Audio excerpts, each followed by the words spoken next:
to Medical Dialogues, your daily dose of health and medical news. I am Dr. Nandita Mohan, and here are the latest medical world developments for today.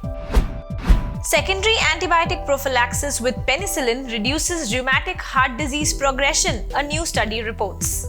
We all know that rheumatic heart disease is usually caused by damage to the valves of the heart.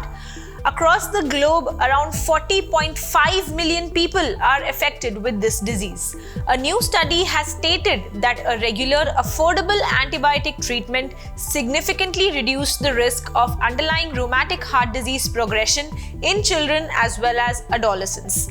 The authors in this study highlighted that this is as a preventive strategy is an important finding. ACE inhibitors, ARBs, might prevent the onset of diabetes. Diabetes affects about 9% of the adult population worldwide, with a rising prevalence in many regions. Researchers have recently reported that blood pressure lowering is an effective strategy for the prevention of new onset type 2 diabetes. They found out that specific blood pressure lowering medications reduced the onset risk of diabetes. Established pharmacological interventions, specifically those with angiotensin converting enzyme inhibitors and angiotensin II receptor blockers, were known to have the most favorable outcomes of these.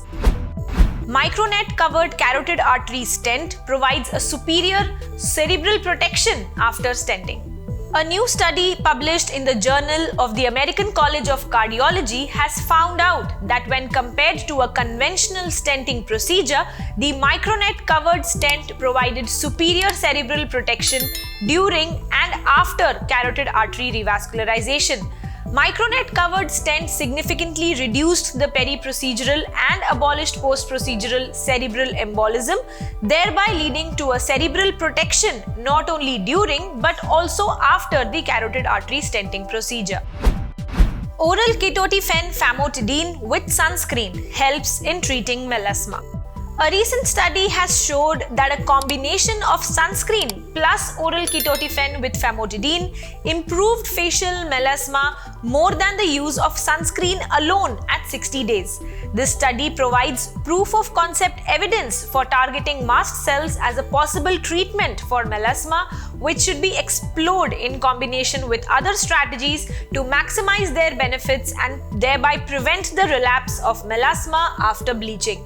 Therefore, oral ketotifen associated with famotidine was well tolerated and promoted as a slight improvement of facial melasma. Estrogen known to have a positive impact on healing of vaginal wounds. According to a new research published in the Neurology and Urodynamics journal, estrogen is a major regulator of wound repair that can reverse age-related impaired wound healing in humans. The authors of the study concluded that estrogen therapy now has a positive effect on vaginal wound healing as well. That's all for today. I shall see you tomorrow. Never miss a medical update from Medical Dialogues. Like, subscribe, and press the bell icon.